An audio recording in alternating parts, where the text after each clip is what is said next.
에스라 9장 보겠습니다. 에스라 9장 13절부터 15절 함께 봉독하시겠습니다. 우리의 악한 행실과 큰 죄로 말미암아 이 모든 일을 당하였사오나 우리 하나님이 우리 죄악보다 형벌을 가볍게 하시고 이만큼 백성을 남겨주셨사오니 우리가 어찌 다시 주의 계명을 거역하고 이 가증한 백성들과 통혼하오리까. 그리하면 주께서 어찌 우리를 멸하시고 남아 피할 자가 없도록 진노하시지 아니하시리이까. 이스라엘의 하나님 여호와여, 주는 의로우시니 우리가 남아 피한 것이 오늘날과 같사옵건을 도리어 주께 범죄하였사오니 이로 말미암아 주 앞에 한 사람도 감히 서지 못하겠나이다 하니라. 아멘. 오늘 말씀은 이렇게 시작해요.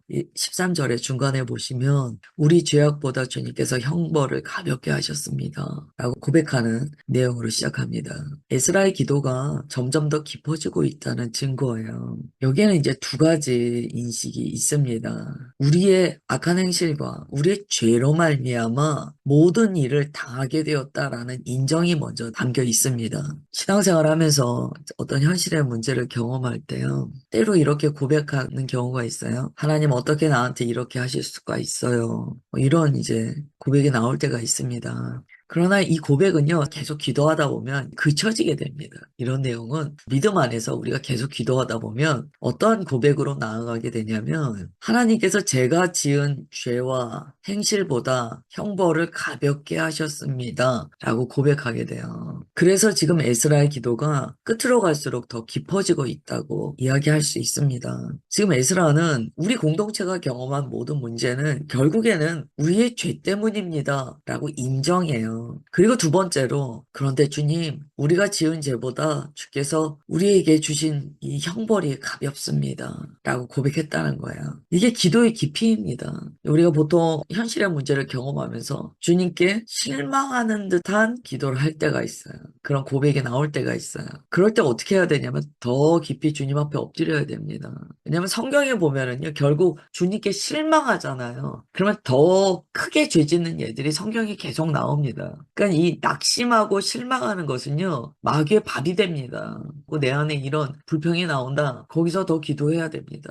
멈추면 안 돼요. 여러분, 아벨과 가인을 한번 생각해 보세요. 가인이요, 자기가 제사를 드렸는데, 하나님께서 아벨과 아벨의 제사만 받고, 자기 제사는 받지 않았다는 거예요. 거기에서 뭐가 생깁니까? 하나님 실망했어. 하나님 어떻게 그러실 수 있어? 그 마음에 툭 올라오는 거야. 근데 그때요, 어둠이 사로잡습니다. 그래서 우리가, 하나님 어떻게 나한테 이러실 수 있어? 라는 이런 실망하는 마음이 올라올 때요, 그 마음을 방치하면요, 주님과의 관계가 회복되기가 매우 어려워요. 그 마음 자체가 어둠을 끌어들이기 때문입니다. 지금 에스라의 이 기도는 이스라엘 공동체가 회복되는데 굉장히 중요한 전환점이 되는 기도예요. 주님, 우리의 죄로 말미암아 많은 고난을 겪었습니다. 주님께서 우리를 벌하시면 당연합니다. 고백하는 거예요. 그리고 더 나아가 기도를 깊이 하는데 우리가 지은 죄보다 주님의 형벌이 얼마나 가벼우신지 제가 깨달았나이다. 라고까지 고백했다는 거예요. 죄에 대한 심각성, 죄에 대한 깊이를 아는 사람만이 이 고백을 할 수 있습니다. 많은 경우요, 자신의 죄가 얼마나 심각한지를 모릅니다. 하나님께서 보실 때 굉장히 이게 심각한 죄거든요. 그런데 인생이 볼 때 그냥 실수했습니다. 어쩔 수 없이 제가 환경이 그래서 어쩔 수 없이 그랬습니다. 라고 얘기하는 경우가 허다합니다. 성경에 보시면 하나님과 대적하는 관계까지 나아가는 인물들의 특징이요. 바로 그래요. 자신의 죄에 대한 인정이 없어요. 그리고 왜 나를 이렇게 크게 야단치십니까? 뭐 이 정도까지 갑니다. 그러면 회개가 안 돼요. 회개가 안 돼요. 지금 에스라의 고백은요, 이스라엘 백성이 회복될 수 있는 그 시발점이 될 수 있는 고백입니다. 너무 중요한 얘기예요. 에스라가 이 고백을요, 진심으로 드립니다. 백성들을 대표해서. 왜 바벨론 포로가 되었느냐에 대해서 결국에는 우리의 죄 때문입니다. 라는 걸 고백했다는 거예요. 여기에서 뭐가 끊어집니까? 하나님 어떻게 우리한테 이렇게 하실 수 있어요? 억울합니다. 하나님 실망했어요. 그 마음이 끊어지는 거예요. 거예요. 지금 우리가 나누고 있는 내용은요, 신앙생활에서 매우 중요한 포인트예요. 주님과의 관계가 깊어지는데 방해가 되는 요소 중에 하나가 뭐냐면요, 이런 마음이에요. 하나님은 나한테 너무 하셨어. 뭘 그렇게까지 하셔? 딱 이 마음이 우리 마음에 있잖아요. 주님과의 관계가 회복이 안 됩니다. 욥이 고난받을 때 보면 입을 닫고 아무 말도 안 하기로 막 다짐하거든요. 주님, 제가 이 입술을 닫고 범죄하지 않겠습니다. 막 다짐하거든요. 왜 그렇습니까? 본인이 그런 일을 당해보니까 입으로부터 막 나오려고 하는 거예요. 하나님, 어떻게 이렇게 하실 수 있어요? 근데 굉장히 욥이 이 영적인 지혜가 있는 사람이잖아요. 그러니까 그냥 입을 딱 닫아버려요. 마음에 그런 생각이 스멀스멀 올라오는 거하고 실제로 입으로 말하는 것은 또 다르거든요. 여러분, 입으로 말한다는 것은요, 아까도 말씀드렸지만 이 마귀에게 밥 주는 거예요. 욥이 그 말 안 하겠다고 입을 막 닫거든요. 그래서 지금 에스라의 이 기도가 매우 중요합니다. 하나님과의 관계 회복에 있어서 정말 민족의 지도자로서 가장 필요한 기도를 한 순간이에요. 바로 이 고백을 통하여 결국에는 이런 고백까지 가능하게 되는 거예요. 주님, 우리가 그렇게 죄를 지었는데 주님의 형벌이 가볍습니다. 그러므로 우리가 아직 숨쉬고 있는 것, 우리가 이렇게 예배드릴 수 있는 것, 이것 자체가 은혜입니다. 라고 고백하는 거예요. 그리고 에스라가 이렇게 고백해요. 13절 끝에 보시면은요, 이만큼 백성을 남겨주셨사오니 라고 합니다. 이 고백이 왜 중요하냐면은요, 삶의 고난이 있을 때 너무나 많이 이렇게 이야기를 해요. 어떻게 이것밖에 남겨주지 않으십니까? 어떻게 그렇게 크게 나를 고난 가운데 집어넣으시고 이것만 남겨주셨습니까?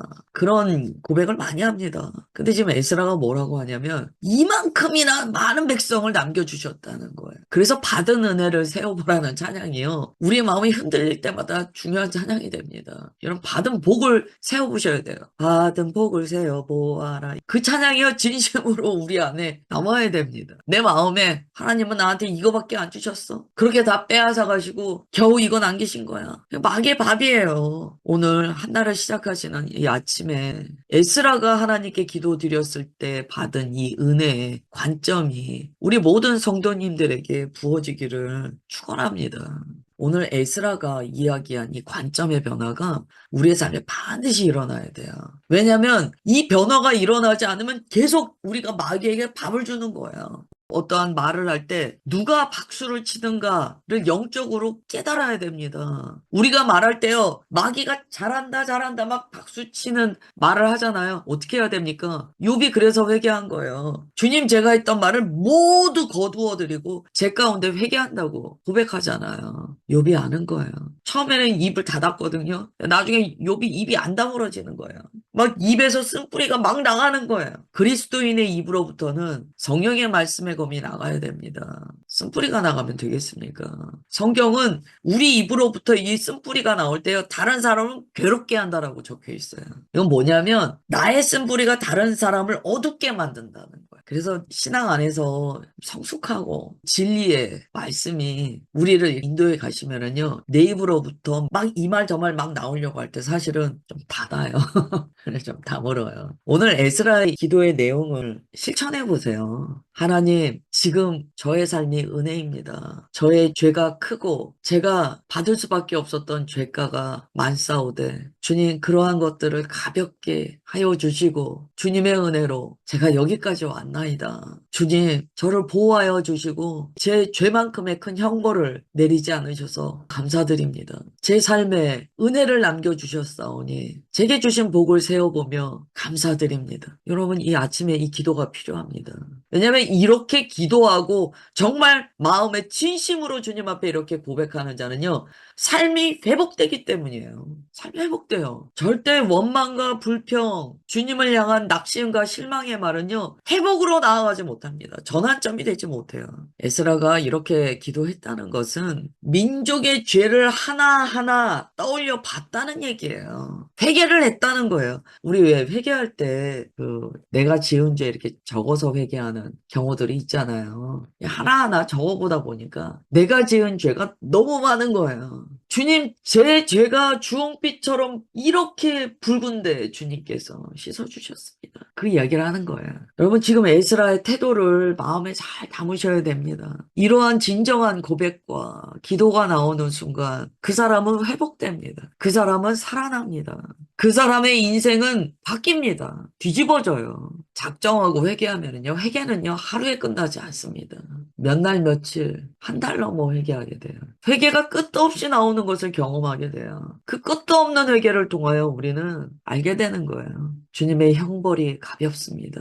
제가 지금 살아있는 것이 주님의 은혜입니다. 은혜를 가볍게 여기는 태도는요, 결국 진노를 쌓습니다. 밑빠진 독과 같은 심령이 있어요. 주님께서 아무리 은혜를 주셔도요, 밑빠진 독이에요. 다 빠져나가요. 뭐만 남냐면 계속 불평만 남아있어요.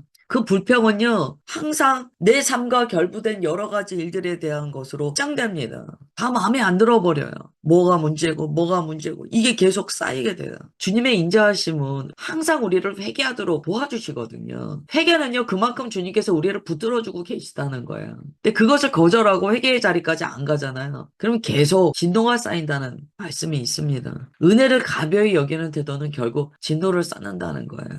오늘 우리는 결단해야 됩니다. 어떤 일이 있을 때 변명하지 않고 주님의 은혜를 세워볼 수 있는 그 온유한 마음이 있어야 돼요. 또한 내 삶에 문제가 있을 때 혹여 그것이 죄로 말미암았다면 그것을 인정하고 그리고 주님 앞에 철저하게 회개함으로써 지금 내게 주시는 하나님의 형벌이 나의 죄보다 얼마나 가벼운가를 감각하는 자리까지 가야 됩니다. 주님께서는요, 사랑하는 자녀이기 때문에 징계하세요. 그러나 죽이지는 않으세요. 주님께서는 죄를 돌이키도록 하기 위해서 징계하시기 때문이에요. 욥이 그걸 알았어요. 읽다 보면 욥이 믿음의 선진의 대표자로서 그리스도인 삶 가운데 경험할 수 있는 극단적인 예를 경험했구나라는 것을 깨닫게 돼요. 그래서 결국 욥이요, 모든 사람들의 고난의 자리에서 지혜를 주는 믿음의 선진이 됩니다. 이 욥의 고난을 가만히 보다 보면 우리의 모습이 보이는 거예요. 나중에 욥이 막 말하잖아요. 하나님 좀 나타나세요. 재판 자리에 나타나세요. 주님 왜 그러시는지. 제가 재판 자리에 나아갑니다. 주님 나타나셔서 우리 속시원히 좀 이 송사를 풀어봅시다. 막 이런 어투예요. 그 마음이 우리 가운데 있다는 거예요. 욥이 그 마음이 한 번도 올라온 적이 없는 사람입니다. 정말 자기 자신의 가장 깊숙이 있는 걸 꺼내보지 못했던 사람이에요. 똑바르게 살았으니까. 근데 어느 날 그 마음 깊숙이에 하나님 저랑 한번 단판 지어보세요. 이 마음이 올라오는 거예요. 왜 하나님께서 욥을 그렇게 착한 욥을, 의로운 욥을 그렇게까지 하셨을까요? 가만히 읽다 보면 나 때문에 그러셨구나 이 생각이 들어요. 나같이 완악한 것이. 우리가 그러잖아요. 주님 나타나셔서 나랑 단판 좀 한번 지어보세요. 그 마음이 훅 올라올 때가 있거든요.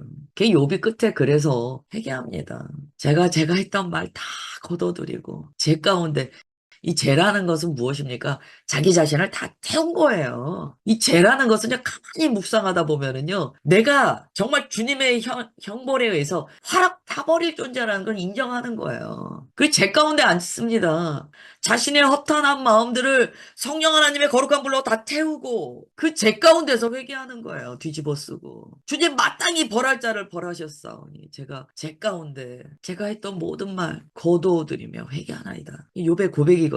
지금 에스라의 이 기도는요. 그러한 고백과 맞닿아 있어요. 욥이 그렇게 한 다음에 그의 삶이 다 회복된 내용이 나옵니다. 똑같습니다. 에스라가 오늘 이렇게 기도하자 이스라엘에게 살 길이 열려요. 회개는요. 대충하는 게 아니에요. 철저하게 회개해야 됩니다. 그럴 때 주님께서 역전의 하나님께서 우리의 삶에 모든 기류를 바꾸시고 주님의 능력과 권세로 다시 우리를 붙드사 하나님의 거룩한 종으로 깨끗하게 씻어 예수 그리스도의 형상을 닮아 나아가기까지 새 은혜 부어주십니다. 여기까지 보겠습니다. 기도하겠습니다. 하나님 아버지, 고통의 순간에 회개하는 에스라의 모습을 보면서 이것이 믿는 자의 능력이구나 라는 것을 깨닫게 됩니다. 우리 안에 회개조차 할 수 없는 연약함이 있사오니 주님 불쌍히 여기사 한날의 시작을 예배로 나아가는 주의 거룩한 자녀들에게 주님의 정결케 하시는 그 능력을 부어 주옵소서. 우리 안에 그 어떤 불평도 없게 하시고 죄를 합리화하는 완악한 심령 없게 하옵시며 교묘하게 나의 것은 가리고 억울해하는 더러운 마음 없게 하옵소서. 우리의 입술 가운데 불평보다 감사가 일어나게 하시고 받은 복을 세워봄으로 나의 죄에 대해 주님께서 작게 노하셨음을 인정하게 하옵소서. 오늘 우리의 마음을 겸손하게 하여 주시는 것을 믿습니다.